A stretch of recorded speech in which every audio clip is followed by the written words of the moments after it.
आप लोग आए हमारे बुलाने पे। आपको बुलाने का मकसद ये है, आज यहाँ डीपीओ किश्तवाड़ में आपको याद होगा कुछ दिन पहले यहाँ दक्षिण बैंक में, हमारे इंस्टीट्यूट बैंक में एक चोरी हुई थी। और वो चोरी जो है हमारे लिए एक चैलेंज था किश्तवाड़ पुलिस के लिए कि हम उसको कैसे क्रैक कर पाए। बट हमारी टीम जिसमें SHO दक्षिण हरजीत ने और SDPO दक्षिण अपना जो सुमित साहब ने और सुपरवाइज कर रहे थे निसार साहब, और इन्होंने बहुत मेहनत किया और काफ़ी सारे सस्पेक्ट्स को हम लोगों ने जीरोइंग किया। फिर साथ साथ में टेक्निकल एनालिसिस जो हमारी थी और ह्यूमन इनपुट्स थे। फाइनली 2 लोगों को जीरोइंग किया गया, जिनके नाम मैं बताना चाहूँगा आपको। एक है मोहम्मद यासीन सन ऑफ गुलाम नबी आरो क्रोसा दक्षिण। ये मेन कॉन्स्पिरेटर इसको आप बोल सकते हैं, इस सारी मास्टरमाइंड इस चोरी का बोल सकते हैं आप। और दूसरा है बिलाल अहमद सना मोहम्मद रमज़ान आरो लितरी दक्षिण। ये दोनों आपस में रिलेशन में हैं, आप इनको कजन्स भी कह सकते हैं। सो इन दोनों का यासीन ने ही बिलाल को अपने साथ मिला के अपना एक्म्प्लिस बना के ये चोरी को अंजाम दिया। प्लान ये काफ़ी देर से कर रहे थे कि अगर बड़ा आदमी बनना है, मोटिव ये था बेसिकली कि बड़ा आदमी बनने के लिए बड़ा काम करना है। और लोन इन लोगों ने, खासकर यासीन ने बहुत सारे लोन उठाए हुए थे बैंक से, अपने रिलेटिव्स के नाम से, अपने नाम से, और इवन प्राइवेट पर्सन से जो इंटरेस्ट पे लोन उठाते हैं लोग, वो उठाए हुए थे। और साथ में बिलाल को रख के तो इन्होंने ये लोग जो है ये चोरी अंजाम दिया।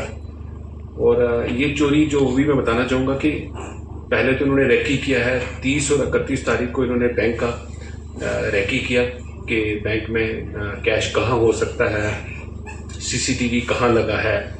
ये सब चीज़ें करने के बाद फिर इन्होंने पहली तारीख को क्या किया है, बैंक में चोरी रात को कोई 2 बजे के बाद के आसपास टाइम पे ये दोनों लोग गए हैं क्रोसा दक्षिण से और जाके बैंक में चोरी किया है। और उसके बाद वहाँ से चोरी करने के बाद बहुत सारी चीज़ों को इन्होंने डिस्ट्रॉय करने की, सीन ऑफ क्राइम को डिस्ट्रॉय करने की कोशिश किया। CCTVs जो रिकॉर्डिंग्स थी, मॉनिटर था, उनको डिस्ट्रॉय करने की कोशिश किया। और जो कपड़े लगाए हुए थे उस वक्त ये वारदात करते समय, वो भी इन लोगों ने क्या किया कि चोरी करने के बाद डिस्ट्रॉय करने की कोशिश की। बट हमारी टीम ने और इन लोगों को धर दबोचा। फाइनली इन दोनों लोगों ने ड्यूरिंग इंटरोगेशन ये कन्फेस भी किया कि हम लोगों ने इतना पैसा निकाला था, जो कि 19,51,600 के आसपास था। और अभी तक मैं बताना चाहूँगा कि हमने कोई 14.5 लाख अमाउंट जो है वो रिकवर कर लिया है। और बाकी इन लोगों ने डिफरेंट ऑनलाइन गेमिंग पे, अपने खाने पीने पे और उधार वगैरह लोगों को दिया है, जिन लोगों से उन्होंने पैसा लिया था। और फर्दर इन्वेस्टिगेशन हम लोग इस केस में कर रहे हैं। और भी अरेस्ट होने के चांसेस हैं, रिकवरी भी होने के चांसेस हैं हमारे अभी उसमें। किस लोगों को, किन लोगों को उन्होंने पैसा दिया, वो भी हम लोग कर रहे हैं।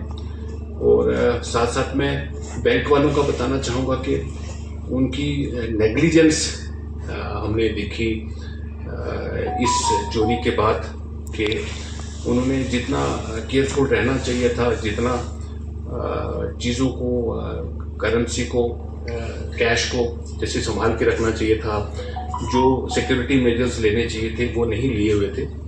तो उनको भी हम लोग थोड़ा सा इस अवेयरनेस करने के साथ साथ में थोड़ा सा इन्वेस्टिगेट भी कर रहे हैं हम लोग कि उनका कहीं एक्टिव इन्वॉल्वमेंट तो नहीं था इस मसले में। सो फार इन्हीं दोनों लोगों का लगा है और उनका नेग्लिजेंस ही जो है बैंक एम्प्लॉइज का लगा है।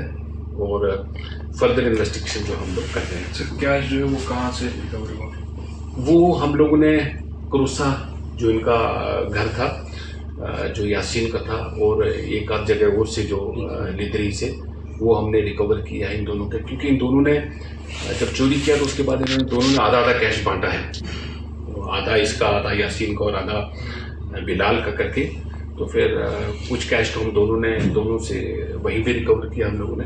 और बाकी जैसे मैंने बताया कि इन्होंने ऑनलाइन गेमिंग पे, उससे पहले भी मैं एक बार और बताना चाहूँगा कि तकरीबन जो ये यासीन है इस पे लाखों रुपए का कर्जा है, और ये लाखों रुपए का कर्जा चुकाना है, ये भी एक मकसद था कि चोरी करनी है और बैंक में बड़ी वारदात, बड़ी चोरी करनी है, और साथ साथ में और क्या कर्जा भी अपना इसी कैश से करना है पूरा, और बाकी जो आने वाले खर्चे हैं उनको भी पूरा करना है।